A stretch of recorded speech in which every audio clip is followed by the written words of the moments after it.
నమస్తే.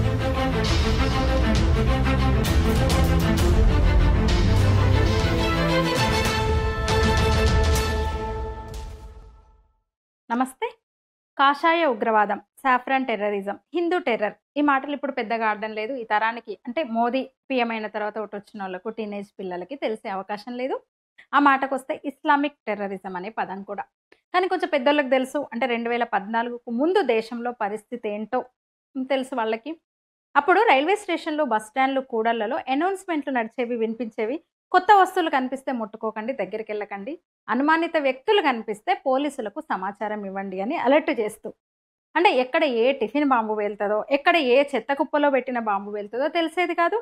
పార్క్ అవ్వచ్చు, చాట్ బండార్ అవ్వచ్చు, బస్ స్టాండ్ అవ్వచ్చు, మసీద్ అవ్వచ్చు, గుడి అవ్వచ్చు.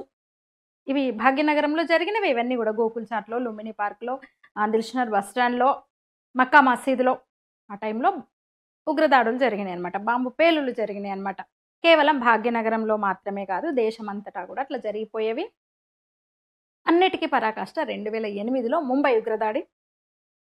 175 మందిని పొట్టన పెట్టుకున్న దాడి అది.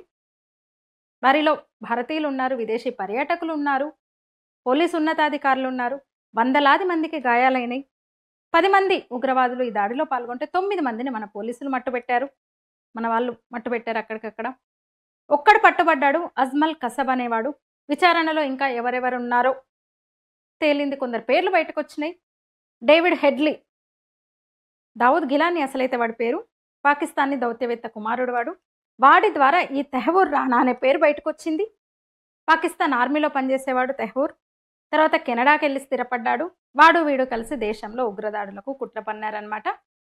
అంతకన్నా ముందు భారత్‌లో వ్యాపారాలు మొదలుపెట్టారు. ఇమిగ్రేషన్ సెంటర్ అని పేరుతో అంటే వ్యాపారం మొదలుపెట్టి పలు చోట్ల ఆఫీసులు ఓపెన్ చేశాడు ఈడు రానా అనేవాడు. అంటే దాని వెనుక పాకిస్తాన్ హస్తం ఉందని తేలిపోయింది. అలా తేలింది. అయినా సరే పాపం నాడు ఈ దేశాన్ని ఏలుతున్న కాంగ్రెస్ ప్రభుత్వానికి, యూపీఏ సర్కార్‌కు ఆ మాట అనడానికి కనీసం మనస్కరించలేదు, నోరు రాలేదనమాట. దీని వెనుక పాకిస్తాన్ ఉందని చెప్పడానికి. ఇక తాజాగా తెహ్వూర్ రానాను భారత్ తీసుకొచ్చారు. పాకిస్తాన్‌లో కలవరం మొదలైంది. అసలే చిక్కుల్లో ఉంది. Time bad. అదే సమయంలో ఇక్కడి కాంగ్రెస్ శిబిరంలో కూడా అదే కలవరం. వాళ్ళకి టైం బ్యాడే మరి 11 ఏళ్లుగా. అంటే ముంబై దాడి వెనుక పాకిస్తాన్ ప్రమేయం ఉందని ఎప్పుడో తేలింది. అది ఎందుకంటే పట్టుబడిన ఉగ్రవాది కసబ్ పాకిస్తాన్ వాడే. ఆ తర్వాత ఈ రానా అనేవాడు, తెహ్వూర్ రానా అనేవాడు కూడా పాకిస్తాన్ ఆర్మీలో పనిచేసిన వాడే. డేవిడ్ హెడ్లీ అక్కడ పాకిస్తానీ దౌత్యవేత్త కొడుకు. ఇలా పాకిస్తాన్ ప్రమేయం బయటపడింది. అయితే ఇప్పుడు తెహ్వూర్ రానాని అమెరికా భారత్‌కి అప్పగించడంతో అంటే పాకిస్తాన్ కలవరపడడం సహజం. అంటే ఇంకేం కుట్రలు, లింకులు బయటపడతాయోనని వాళ్ళకు భయం. మరి కాంగ్రెస్ నాయకుల్లో, ఆ పార్టీలో ఎందుకు కలవరం, కలకలం అంటే ఈ వీడియోలో మనం అదే మాట్లాడుకోబోతున్నాం.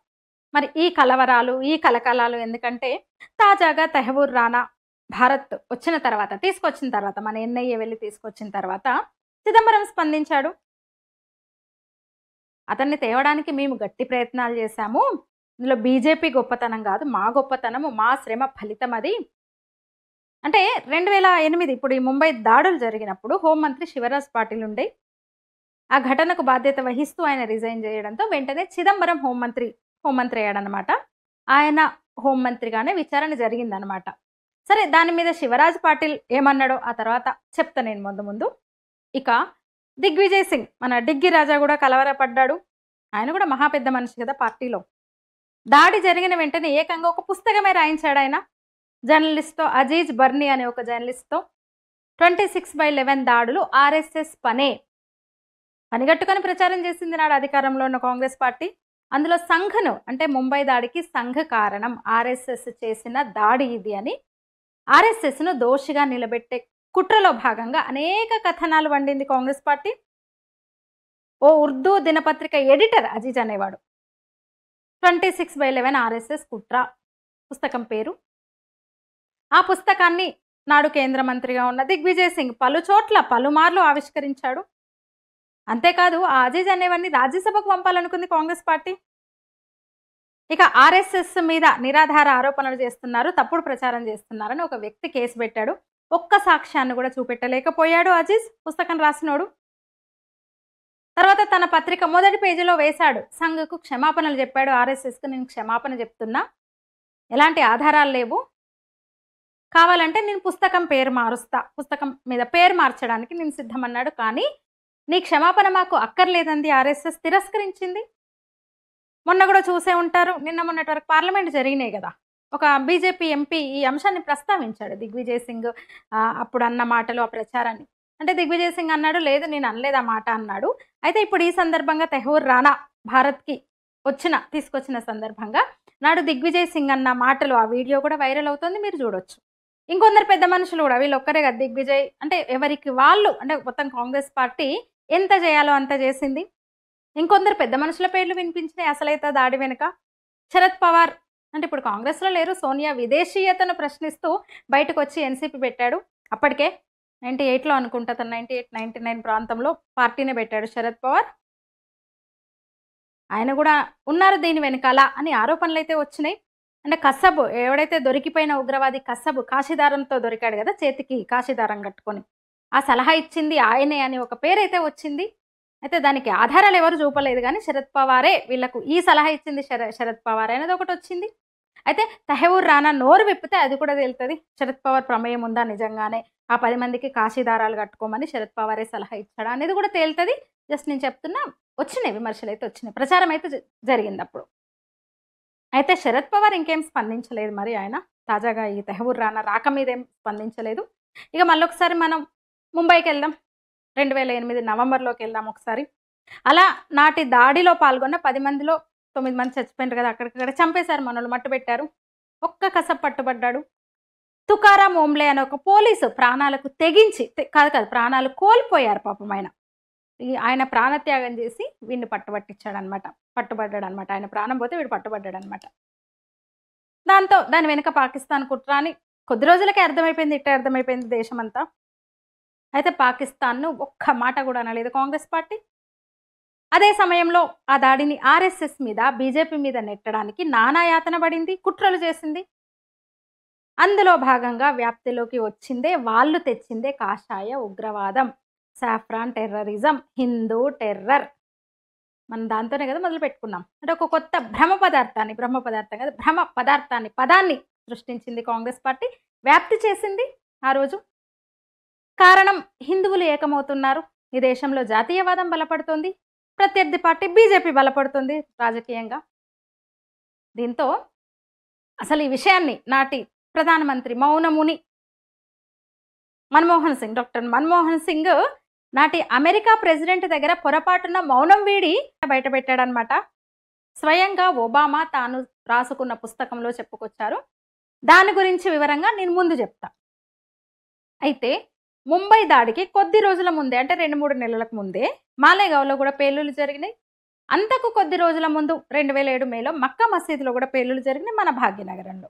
అయితే ఆ పేలుళ్ల వెనుక సాధ్వి ప్రజ్ఞ ఉందని, కల్లల్ పురోహిత్ ఉన్నారని, ఆసిమానంద ఉన్నారని, గిరిజనుల కోసం పాటుపడే స్వామి ఆయన ఆసిమానంద ఉన్నారని వాళ్ళని అరెస్ట్ చేశారు. ఛార్జ్ షీట్ కూడా వేయకుండా, సాధ్వి ప్రజ్ఞా సింగ్ మీదనైతే ఛార్జ్ షీట్ కూడా వేయకుండా మేల్ పోలీస్ ఆఫీసర్లు, మగ పోలీసులు చిత్రహింసలు పెట్టారామని. నేను కొంతకాలం ఢిల్లీలో జాబ్ చేశాను మీడియాలోనే, ఆ టైంలో పార్లమెంట్కి వెళ్ళేదాన్ని. ఒకరోజు నేను సాధ్వి ప్రజ్ఞని చూశాను. ఆ రోజు ఏంటంటే ఒక ఇంపార్టెంట్ చర్చ ఉండి కొంచెం పార్లమెంట్ అంటే ఎక్కువసేపు కొనసాగిందనమాట, 7:30-8 ఆ ప్రాంతంలో. ఆమె అందరు వెళ్ళిపోయారు, ఆమె మెల్లగా అడుగు వేసుకుంటూ వస్తుందనమాట. అప్పుడు మా హస్బెండ్ నేను ఇంకో ఎంపీ సపోర్ట్ తీసుకుని మెట్లెక్కనిచ్చారు, అంటే ఆమెకి ఎలో చేస్తారు లోపలికి పార్లమెంట్కి, ఆమె 2 మనుషులను ఆమెని.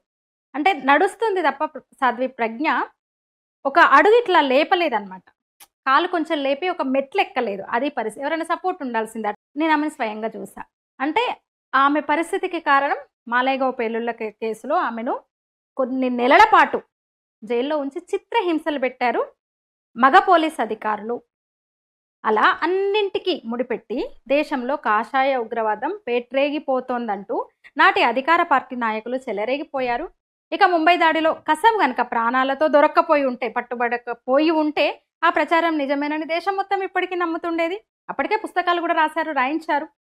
తుకారాం ఓంబలనే కానిస్టేబుల్ ప్రాణాలకు తెగించి, ప్రాణాలు అర్పించి కసబ్ను పట్టుకోకపోయి ఉంటే, ఆ దాడిలో మొత్తం 10 మంది కూడా పాల్గొన్న ఉగ్రవాదులు 10 మంది కూడా చచ్చిపోయి ఉంటే, హతమై ఉంటే, కాంగ్రెస్ చేసిన ఈ ప్రచారం ఏంటి, ఆర్ఎస్ఎస్ కుట్రనే ఇది అని ఇంకా ప్రచారం చేసేది, ఊరువాడ డప్పు చాటింపేసేది అప్పటికే మొదలు పెట్టేసింది, చేసింది.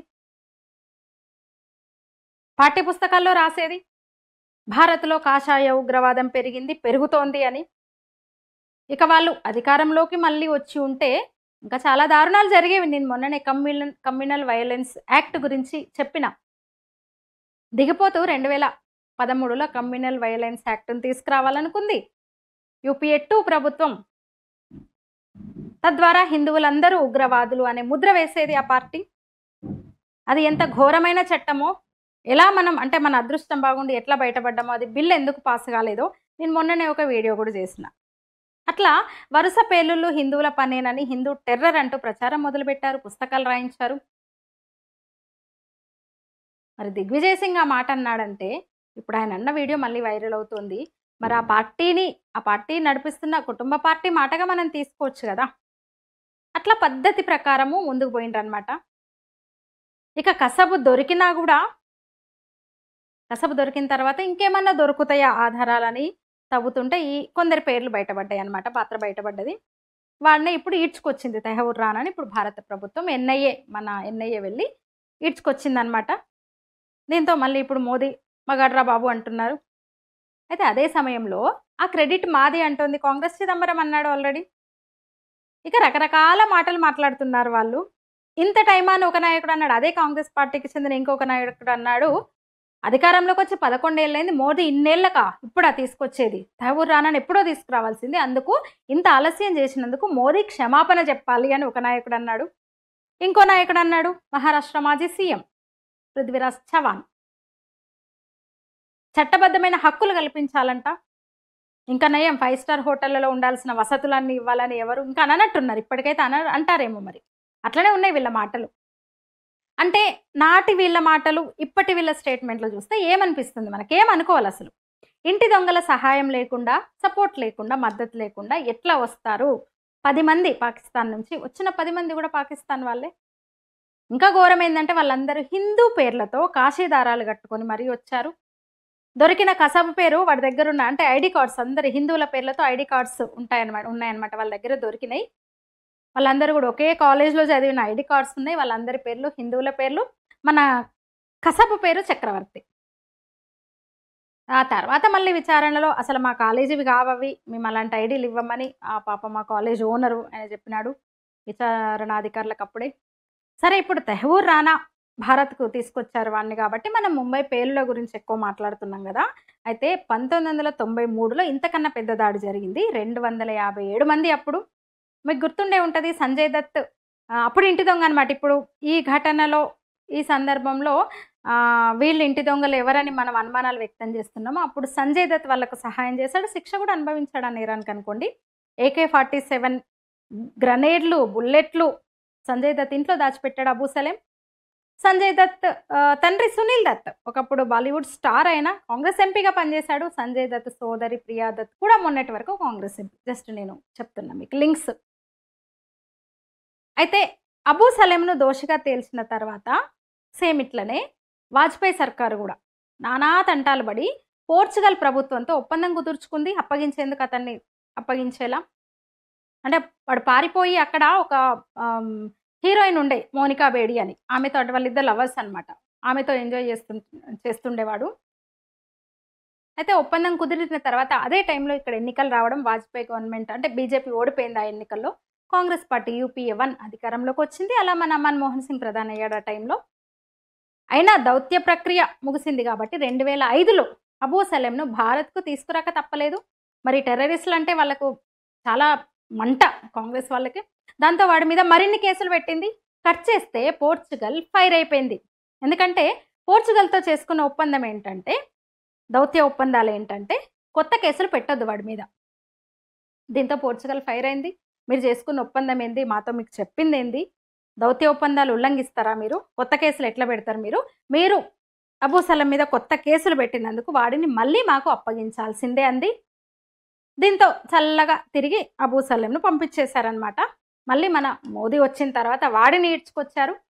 ఇప్పుడు జైల్లో శిక్ష అనుభవిస్తున్నాడు.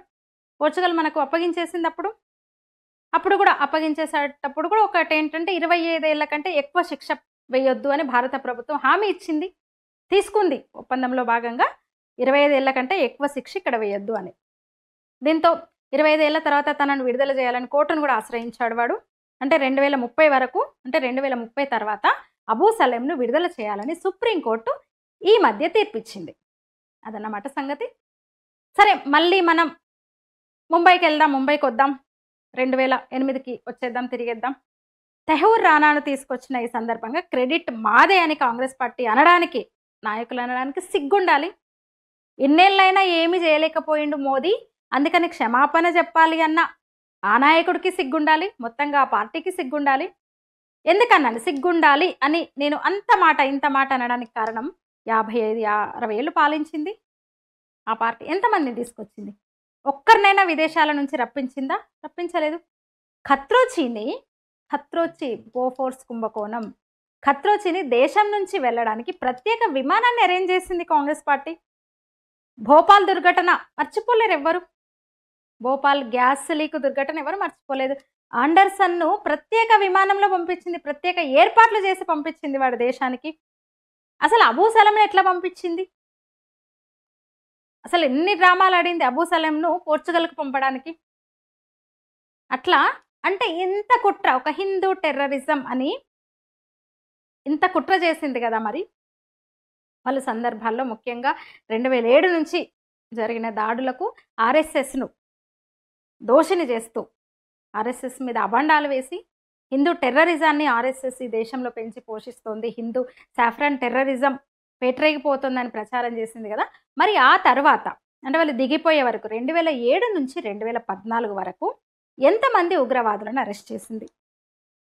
అంటే ముంబై దాడి జరిగిన తర్వాత 2008లో అది జరిగితే 2014 వరకు కూడా ఆ పార్టీని అధికారంలో ఉంది కదా. అంటే దాదాపు 6 ఏళ్ళు. వీళ్ళు ముగ్గురిని, మాలేగావ్ సంజాతా ఎక్స్ప్రెస్ దాడి, మక్కా మసీద్ పేలులు, దీంట్లో సాధ్వి ప్రజ్ఞ, ఆసిమానంద, కల్నల్ పురోహితులను మాత్రం అరెస్ట్ చేసింది. అప్పుడు ప్రచారం మొదలుపెట్టేసింది. అయితే ఆ టైంలో ఎంతమంది ఆర్ఎస్ఎస్ అంటే స్వయం సేవకులను లేదా సంస్థ ముఖ్యులను అరెస్ట్ చేశారు? లేదు. మరి నిజంగానే మోదీ అంత తోపైతే ఇంత టైం ఎందుకంటే అమెరికాతో అంత ఈజీ కాదు. అప్పుడు ఒబామా, బైడెన్, మధ్యలో ట్రంప్, అంటే మోదీ ప్రధానిగా ఉన్నంతకాలం అక్కడ అధ్యక్షులు వీళ్ళు అప్పటి నుంచి కూడా ప్రయత్నాలు చేస్తూనే ఉన్నారు. డేవిడ్ హెడ్లీ అరెస్ట్ అయ్యాడు, కానీ అప్రూవర్గా మారడం వల్ల భారత్కు తీసుకొచ్చే అవకాశం లేదు. అతని ద్వారానే హెడ్లీని మన వాళ్ళు ఇక్కడి నుంచే విచారణ చేస్తే తెహూర్ రానా పాత్ర తేలింది. వాడు కూడా తప్పించుకుంటూ వచ్చాడు. పైకోర్టు, కింది కోర్టు, రకరకాల కారణాలు చూస్తే చాలా ప్రయత్నాలు చేశాడు. అయితే 10 ఏళ్లకు నరేంద్ర మోదీ తీసుకురాగలిగారు. నరేంద్ర మోదీ వచ్చిన తర్వాత 10 ఏళ్లకు రప్పించగలిగారు. మోదీ ట్రంప్ జాయింట్ ప్రెస్ కాన్ఫరెన్స్లో ట్రంప్ చెప్పాడు స్వయంగా అప్పగిస్తామని. అంటే మోదీ ఎంత ప్రయత్నం చేసి ఉండొచ్చు. అవి దౌత్య విషయాలు, బయటికి బహిరంగంగా మాట్లాడరు, వెల్లడించరు. కానీ మోదీని పక్కన కూర్చోబెట్టుకొని మేము అప్పగిస్తాము, తెహూర్ రానాను భారత్కు త్వరలో అప్పగిస్తామని ట్రంప్ అన్నాడంటే ప్రధానిగా, అంటే కేవలం ఒక దౌత్యపరంగానే కాకుండా వ్యక్తిగతంగా కూడా మోదీ ఎన్ని ప్రయత్నాలు చేసి ఉన్నారో మనం అర్థం చేసుకోవచ్చు. ఇక అసలు అమెరికా, డీప్ స్టేట్, ఇక్కడ జాతీయ పార్టీ లింక్స్, వీటి మీద కూడా ఎన్నో అనుమానాలు ఉన్నాయి. అబూ సలేంను అంత ఈజీగా పంపించేశారు, దౌత్యపరంగా విఫలమయ్యారు. ఇంకా చాలా విషయాలు బయటికి రాకుండా పోయిన ఇంతకాలం. తెహూర్ రానా నోరు విప్పితే మాత్రం మరి ఏం బయటపడతాయో, అందుకే కలకలం వాళ్ళకి. ఇక ఇంకోటి కూడా, గుజరాత్ సీఎంగా ఉన్నప్పటి నుంచే మోదీ ప్రయత్నాలు చేశారు తెహూర్ రానా కోసం. అప్పుడు ఆయన అన్న మాటలు ఇప్పుడు సోషల్ మీడియాలో మళ్ళీ నిన్నటి నుంచి వైరల్ అవుతున్నాయి. భారతదేశంలో ఒక చిన్న రాష్ట్రానికి ముఖ్యమంత్రిగా ఉన్నారు ఆయన ఆ టైంలో. కేంద్రంలో కూడా యూపీఏనే ఉంది 2011లో. అంత పట్టుగా ఉన్నారనమాట.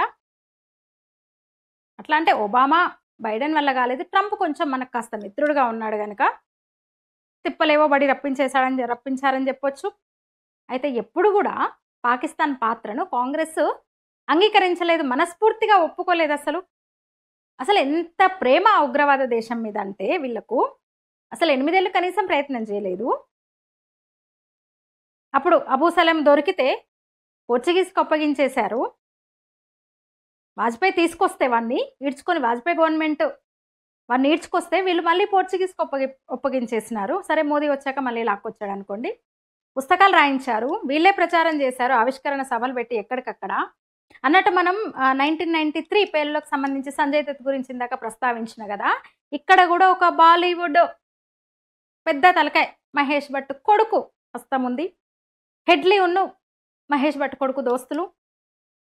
ఈ తెహవూర్ రానాను డేవిడ్ హెడ్లీని ముంబైలో కార్లో కూర్చోబెట్టుకొని తిప్పింది అతనే. అంటే లేదు వాళ్ళు రెక్కి నిర్వహించారని నాకు తెలీదు, అతను ఉగ్రవాదని నాకు తెలీదు, నాకు ఫ్రెండ్ నిజమే అన్నాడు వాడు. అంటే బాలీవుడ్కు మాఫియాకు ఉగ్ర సంస్థలతో టెర్రరిస్టులతో ఉన్న సంబంధాలు మనకు తెలుసు కదా. అయితే వీళ్ళు అప్పటి మాటలు ఇప్పటి స్టేట్మెంట్లు ఇవన్నీ చూస్తుంటే తెహూర్ రానాకు కూడా వీళ్ళే ఏమైనా సపోర్ట్ చేశారు అక్కడ కోర్టులో. ఎందుకంటే ఇన్నేళ్ళుగా తప్పించుకుంటూ వస్తున్నాడు, అందుకని ఈ అనుమానాలు కూడా వస్తున్నాయి. ఎందుకంటే ఇక్కడ ఉగ్రవాదుల తరపున వాదనలు చేస్తారు వీళ్ళు. అట్లనే తెహూర్ రానాకు మద్దతుగా కూడా ఎవరినన్నా అక్కడ పెట్టారా? ఇంతకాలం రానాకి సపోర్ట్ చేసిన అడ్వకేట్స్ ఎవరక్కడ? వాళ్ళతో ఈ డీప్ స్టేట్కి ఏమన్నా సంబంధం ఉందా, లింక్ ఉందా? ఆ డీప్ స్టేట్తో ఇక్కడ పార్టీలో ఇంకెవరితోనైనా లింక్ ఉందా? ఎందుకంటే నాటి నుంచి కూడా గుజరాత్ సీఎంగా ఒక చిన్న రాష్ట్రానికి ముఖ్యమంత్రిగా ఉన్న మోదీ మొత్తుకుంటూనే ఉన్నాడు. ఆ వీడియో మోదీ ట్వీట్లు ఇప్పుడు నిన్నటి నుంచి మళ్ళీ వైరల్ అవుతున్నాయి కదా. ఎందుకంటే షికాగో కోర్టు వాడిని నిర్దోషిగా తేల్చిందప్పుడు అప్పుడే మోదీ ఫైర్ అయింది. అంటే ఎందుకంటే ఉరిశిక్ష వద్దని తీర్మానాలు చేస్తారు, పుస్తకాలు వేస్తారు, అడ్వకేట్లను పెట్టి వాదిస్తారు, వాళ్లకు పోర్చుగల్ అప్పగించిన నేరస్తుని తిరిగి పంపిస్తారు. ఇన్నేళ్లలో ఒక్క టెర్రరిస్టును కూడా తీసుకురాలేకపోయారు. పైగా దిగ్విజయ్ చిదంబరం వంటి వాళ్ళు సాఫ్రాన్ టెర్రరిజం అంటూ ప్రచారం చేశారు. వాళ్ళు ఇప్పుడు ఉలిక్కి పడుతున్నారు. ఎందుకంటే దొరికినోడు ఇస్లామిక్ జిహాదీ, డేవిడ్ హెడ్లీ వీడు ఫ్రెండ్స్, దేశమంతా జల్లడబట్టారు అప్పుడు వీళ్ళు. ఎక్కడ బాంబు దాడులు చేయాలని ఒక పథక రచన అనమాట. ఇంకో విషయం ఏంటంటే అజ్మల్ కసబ్ పాకిస్తానీనే అని ముందు చెప్పింది మన ప్రభుత్వం కాదు, నాటి మన ప్రభుత్వం కాదు, పాకిస్తాన్ మీడియాలో ముందు చూపించారు. వాడు ఇల్లు చూపిస్తూ అప్పుడు ఒప్పుకుంది, అప్పుడు అంది ఓహో పాకిస్తాన్ ఉంది దీని వెనకాలని ఆ మాత్రం అనగలిగింది. దేశ ప్రజలకు తెలిసొచ్చింది కొద్ది కాలంలోనే, అందుకే కదా పక్కన పెట్టింది. ఇక ఇప్పుడు తెహవూర్ రానా రావడంతో వాళ్ళ బండారం బయటపడే అవకాశం ఉంది. ఇంకోటి మాలేగావ్ ప్రస్తావన కూడా తీసుకొచ్చిన కదా, మాలేగావ్ పేలుళ్ల కేసులో కల్నల్ పురోహిత్ సాధ్వి ప్రజ్ఞను 8 ఏళ్ళు చిత్రవత చేశారు. మరేంటి ఇప్పుడు తెహవూర్ రానాను తీసుకురావడం వల్ల ఏంటి అంటే ముంబై దాడుల వెనుక మళ్ళీ పాకిస్తానే అని, అంటే చాలా గ్యాప్ వచ్చింది కదా, ఇప్పటివరకు అర్థమవుతుంది, మరొకసారి తేట తెల్లమవుతుంది. కాషాయ ఉగ్రవాదం ప్రచారం వెనుక ఉన్న కుట్ర మీద మళ్ళొకసారి చర్చ జరుగుతుంది. ఇప్పుడు మాట్లాడుకుంటారు ఈ తరం, ఈ టీనేజర్స్, యూత్కు తెలుస్తుంది. మళ్ళీ ఆ మాట అనేందుకు ఆలోచిస్తారు. అంటే నిజంగా కూడా కసబ్ అనేవాడు ప్రాణాలతో బయటపడి ఉండకపోతే చరిత్ర పుస్తకాల్లో వాళ్ళు రాసేవాళ్ళు. ముంబై దాడుల పని మాలేగావ్ అప్పటికే ప్రచారం చేశారు. మాలేగావ్, సంజాత ఎక్స్ప్రెస్, మక్కా మసీదు దాడి ఇవన్నీ కూడా వాళ్ళదే, కాషాయ ఉగ్రవాదం పనే ఇదని, ఆర్ఎస్ఎస్ పనే అని ప్రచారం చేసిన వీళ్ళు కసబ్ కనుక ప్రాణాలతో బయటపడి ఉండకపోతే ముంబై దాడి కూడా ఆర్ఎస్ఎస్ పనే అని చెప్పేవాళ్ళు. పుస్తకం రాయడమే కాదు పాఠ్య పుస్తకాల్లో వచ్చేసేవాళ్ళు. లేదా పొరపాటున అప్పటికి అంటే మళ్ళీ అధికారంలోకి వచ్చినా రేపు వచ్చినా వాళ్ళు చేసే పని అదే ఉంటుంది. అసలైతే ముంబై పేలులు పూర్తిగా కాంగ్రెస్ ప్రభుత్వ వైఫల్యం, అది యూపీఏ వైఫల్యం అది. కానీ వాళ్ళు చేసే ప్రచారం అట్లుంటుంది అనమాట. గుజరాత్ అల్లర్ల గురించి చూసినాం కదా, వాళ్ళు చేసిన ప్రచారం చూసినాం కదా. గోద్రా దహనకాండ, దమనకాండ గురించి ప్రస్తావించరు. అసలు అది మొదలైంది ఎట్లా? ఒక సాధువులు వస్తున్న రైలు బోగిని తగలబెడితే ప్రతిస్పందన మొదలైంది, ప్రతిక్రియ మొదలైంది. నిజంగా జరగకూడదు అల్లర్లు జరిగినాయి. ఇప్పుడు గుజరాత్ అల్లర్లు మోదీ అంటూ ఇంకా ఏడుస్తారు, అది మర్చిపోతారు. ఎట్లా మొదలైంది అసలు మాట్లాడరు, ప్రస్తావించరు. ఆ తర్వాత గోద్రా ఘటన అనంతర అల్లర్లను ప్రస్తావిస్తారు. మోదీ మత విద్వేషి, మోదీ గుజరాత్ అసలు ఒక చీకటి ఘట్టము, ఇలా చెప్పుకుంటుంటారనమాట. ఇప్పుడు తెహవూర్ రానాను సుప్రీంకోర్టు అంటే విచారించి సుప్రీంకోర్టు ముందు ప్రవేశపెట్టి స్టేట్మెంట్ ఇప్పిస్తే ఆ దాడులు ఎవరి పనో ఇంకొంచెం క్లియర్గా తెలిసిపోతుంది, ఇప్పటిలో కూడా తెలుస్తుంది. అది ఇంపార్టెంట్ ఇప్పుడు. ఎందుకంటే కసబ్ను ఉరి తీశారు, వాళ్ళకి ఐడి కార్డ్స్ ఇచ్చింది ఎవరు, హోటల్ లోపలికి ఎట్లా వెళ్ళారు, వాళ్ళకి సలహా ఇచ్చింది ఎవరు, మ్యాప్ ఎవరు ఇచ్చారు, ఇవన్నీ కూడా బయటకు రావాల్సి ఉన్నాయి, అన్నీ తెలుస్తాయి. ఇంకోటి నేను మొదట్లో చెప్పిన ఇంకొంచెం వివరిస్తాను దీని గురించి అన్న కదా, ముఖ్యంగా ఒబామా ఇంకొందరు అన్న మాటలు, ఒబామా ఏం చెప్పాడు అనేది.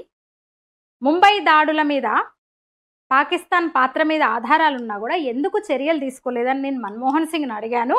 ఒబామా అన్నమాట. ఒబామా ఒక పుస్తకాన్ని రాశారు, అందులో ప్రస్తావించిన భారతదేశం గురించి కూడా కొంచెం రాస్తూ ముంబై అంటే తను అమెరికా ప్రెసిడెంట్గా ఉన్నప్పుడే ఆ దాడి జరిగింది కదా, ముంబై దాడుల మీద పాకిస్తాన్ పాత్ర మీద ఆధారాలు ఉన్నాయి, ఎందుకు చర్యలు తీసుకోలేదని మన్మోహన్ సింగ్ని అడిగితే ఆయన చెప్పిన సమాధానం విని నేను షాక్ అయినా. బీజేపీ వల్ల అప్పటికే ముస్లింల పట్ల ద్వేషం పెరుగుతోంది దేశంలో, హిందువుల్లో. ఇప్పుడు చర్యలు తీసుకుంటే బీజేపీ మరింత బలపడుతుంది, ఎన్నికలు కూడా రాబోతున్నాయి కదా, అందుకే చర్యలు తీసుకోలేదు అని మన్మోహన్ సింగ్ తనతో అన్నట్టు ఒబామా రాసుకొచ్చాడు. ఇంచుమించు ఇదే మాట నాటి ఎయిర్ చీఫ్ మార్షల్ కూడా అన్నారు. అప్పటి ఎయిర్ చీఫ్ మార్షల్ స్వయంగా అన్నమాట ఏంటంటే, మేము సన్నద్ధంగా ఉన్నాము, పాకిస్తాన్ హస్తం ఉంది, పాకిస్తాన్ ప్రమేయం ఉందని మాకు తెలిసిన తర్వాత పాకిస్తాన్ మీద చర్యకు మేము సిద్ధంగా ఉన్నాం, కానీ మాకు ప్రభుత్వం నుంచి అనుమతి రాలేదు ఆయన అన్నమాట. సుశీల్ కుమార్ షిండే అన్నమాట, ఇష్టం లేకున్నా సాఫ్రాన్ టెర్రరిజం పదాన్ని సృష్టించినాం.